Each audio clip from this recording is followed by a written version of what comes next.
दोस्तों नमस्कार। फिर एक बार आपके साथ लॉयर्स इन जस्टिस पर मैं आपके साथ एक नई वीडियो के साथ हाजिर हूं। दोस्तों 498A IPC Indian penal code की धारा या कहें दहेज कानून, ये बात एक ही है। दहेज कानून का अंधाधुंध दुरुपयोग जिसके कारण कोर्ट रूम्स भी हिल गए। कोर्ट में कई बार इस मामले में प्रकाश डालते हुए ये कहा कि इसके दुरुपयोग के मामले रुकने चाहिए, इसके लिए रिफॉर्म्स भी सुझाए। पर क्या 498 या 85 खत्म हो गया या फिर इसमें कुछ रिफॉर्म कीजिए या फिर इसमें कुछ रिफॉर्म किया गया, जानेंगे इस वीडियो में हम दोस्तों। इसलिए बने रहिएगा मेरे साथ लॉयर्स एंड जस्टिस। तो आइए शुरू करें। दोस्तों दहेज कानून की आड़ में महिलाएं, मैं सभी की बात नहीं कर रहा, कुछ महिलाएं अपने निजी स्वार्थ के लिए अपने पति एवं उसके ससुराल पक्ष को झूठे आरोपों में फंसा दे। एनसीआरबी की रिपोर्ट यानी नेशनल क्राइम ब्यूरो की रिकॉर्ड देखें, उसकी रिपोर्ट देखें तो 14% मामले फर्जी हैं। 498 के एक जब मामलों में एफआईआर होती है तो उसके कितने मामलों में सजा हो पाती है? मैक्सिमम केसेस में अक्यूज्ड बरी होते हैं। ऐसा क्यों? क्योंकि मामले झूठे होते हैं, सबूतों के आधारों पर नहीं होते या फिर फेक एलिगेशंस होते। इस पर सुप्रीम कोर्ट हो, हाई कोर्ट्स हो, सभी ने चिंताएं व्यक्त की हैं और संतुलन बनाने की बात की है, रिफॉर्म्स करने की बात की है। यह भी कहा गया कि रिफॉर्म्स होने चाहिए, संतुलन बना रहना चाहिए, लेकिन ऐसा भी नहीं होना चाहिए कि दहेज कानून खत्म कर दिए जाएं या फिर दहेज कानून का मिसयूज। कि दहेज कानून है क्या?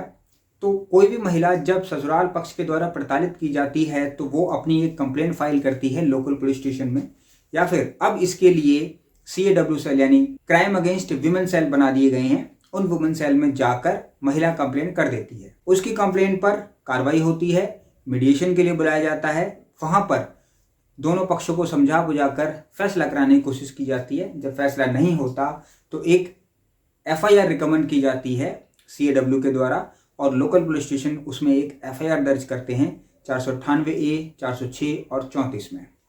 406 यानी स्त्री का स्त्री धन किसी ससुराल पक्ष के व्यक्ति ने रख लिया, उसके ऊपर वो सेक्शन लग जाता है। अब इसे कहते हैं दहेज कानून। उसके बाद एक लंबा ट्रायल चलता है जिसकी कोई म्याद नहीं। हो सकता है वो 3 साल में खत्म हो जाए, हो सकता है 4, 5, 6, 7, 10 साल भी चल जाए। तो दोस्तों ये एक हेक्टिक कानूनी प्रक्रिया है भारत में जो कि रिफॉर्म्स की डिमांड करती है। नए कानून भी आए, लेकिन क्या वो कानून रिफॉर्म ला पाएंगे, ये आने वाला वक्त बताएगा। दूसरी बात दोस्त, कई मामलों में जब ये मामले झूठे पाए गए और पुरुष प्रताड़ित हुए अपनी पत्नियों के द्वारा, तो ये मामले जब हायर कोर्ट्स में पहुंचे तो उनके क्या विचार थे, अब जानते हैं कुछ जजमेंट से। दोस्तों जब इस प्रकार के मामले ज्यादा बढ़ते गए तो रिफॉर्म्स आए। रिफॉर्म्स में ये बात सामने आई, जो महत्वपूर्ण इस 498A में बात हुई वो ये कि शिकायत दर्ज करने के बाद पुलिस तुरंत कार्रवाई या गिरफ्तारी नहीं करेगी। प्रारंभिक जांच अनिवार्य होगी, झूठी शिकायतों पर सख्त कार्रवाई की जाएगी। यदि कोई महिला अपने पति के अगेंस्ट में झूठी शिकायत करती है तो उस पर सख्त कार्रवाई होनी चाहिए। फैमिली वेलफेयर कमेटी बनाई जानी चाहिए, उसकी महत्वपूर्ण भूमिका होगी। इसको कह सकते हैं फैमिली वेलफेयर कमेटी के अंदर की CAW cell, crime against women cell बना दिए गए, उसी के अंदर दोनों पक्षों की सेटलमेंट की या फिर उनकी काउंसलिंग की जाती है ताकि वो समझौते पर आ सके। दोस्तों इसमें और वैकल्पिक उपाय बताए गए। वैवाहिक विवादों को सुलझाने के लिए मध्यस्थता केंद्र एंड मेडिएशन सेंटर होना चाहिए। झूठे मामलों को रोकने के लिए सख्त नियम बनने होने चाहिए। पीड़ित और आरोपी दोनों के अधिकारों का संतुलन बना होना चाहिए। अब आते हैं कुछ जजमेंट्स पे। जजमेंट्स क्या कहती हैं इसमें, आइए देखते हैं। दोस्तों कुछ ऐतिहासिक फैसले हुए। उन ऐतिहासिक फैसलों में पहला फैसला है राजेश शर्मा बनाम उत्तर प्रदेश राज्य। ये 2017 का एक जजमेंट है। सुप्रीम कोर्ट ने कहा कि इस धारा का अंधाधुंध दुरुपयोग हो रहा है। फैमिली वेलफेयर कमेटी का सुझाव दिया ताकि शिकायत की जांच पहले की जा सके। पहले यह होता था कि जैसे ही आप किसी महिला ने अपने पति के खिलाफ कोई शिकायत की, तुरंत अरेस्ट, तो उसमें एक बहुत बड़ी समस्या बन जाती थी। अब उसमें आई जो इंपॉर्टेंट जजमेंट आई 2014 में, Arnesh Kumar versus state of Bihar. तो जो स्टेट ऑफ बिहार के अरनेश कुमार जजमेंट आई, ये लैंडमार्क जजमेंट थी 2014 में। इसमें क्या कहा कि कोर्ट ने कहा कि पुलिस बिना जांच के गिरफ्तारी नहीं कर सकती। पहली बात, पहले आप इंक्वायरी कीजिए, उसके बाद अरेस्ट कीजिए अगर रिक्वायरमेंट हो तो। फिर इसमें कह दिया गया धारा 41 CRPC के तहत गिरफ्तारी की सख्त गाइडलाइन दे दी। अगर अर्नेस्ट कुमार जजमेंट को आप पढ़ेंगे तो उसमें गाइडलाइन है जो कि पुलिस को फॉलो करनी होती है, ना केवल 498 में बल्कि सभी केसेस में। अरेस्ट से पहले बहुत इंपॉर्टेंट एक जजमेंट है Ernest Kumar versus state of Bihar, आप उसको देखेंगे तो उसमें गिरफ्तारी से संबंधित सभी पहलू दिए गए हैं। फिर एक फैसला आया सोनी देवी वर्सेस बिहार राज्य, ये भी 2021 में आया। इसमें कोर्ट ने फिर से दोहराया कि हर शिकायत में गिरफ्तारी करना जरूरी नहीं है। 498 के मामले, 406 के मामले, क्योंकि इन मामलों में सबसे पहले आप ये देखिए कि क्या ग्रीवियंस है और कितनी ज़्यादा ग्रेविटी है ग्रीवियंस की, तब आप आगे बढ़िए।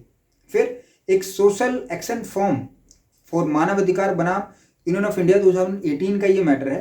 कोर्ट ने कहा कि महिलाओं की सुरक्षा और पुरुषों के अधिकारों में संतुलन बनाए रखना जरूरी है। अब दोस्तों यहाँ पर बात की गई संतुलन बनाए रखने की, ध्यान रखिएगा कि क्योंकि कौन सा मामला सच्चा है कौन सा मामला झूठा, इसके लिए जांच अनिवार्य है।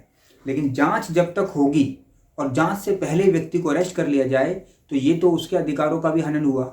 इसलिए सुप्रीम कोर्ट ने अर्नेस्ट कुमार जजमेंट पास की थी। अर्नेस्ट कुमार जजमेंट में अरेस्ट का प्रोविजन ही खत्म कर दिया एक तरह से। तो कह सकते हैं कि 498 की ग्रेविटी को कम कर दिया गया, अब उतना उसका प्रभाव नहीं है, लेकिन प्रताड़ना पूरी है। जब इस केस में, जब ये झूठे केस कोर्ट में जाते हैं तो उन कुछ केसेस में केवल हरासमेंट होता है ससुराल पक्ष का और कुछ नहीं होता दोस्तों। तो इस प्रकार के मामले रुकने चाहिए। एनसीआरबी की रिपोर्ट भी है कि 14% लगभग मामले झूठे हैं, जो 2017 की है, और अब तो 2024-25 चल रहा है, तो अब ये मामले और बड़े हैं।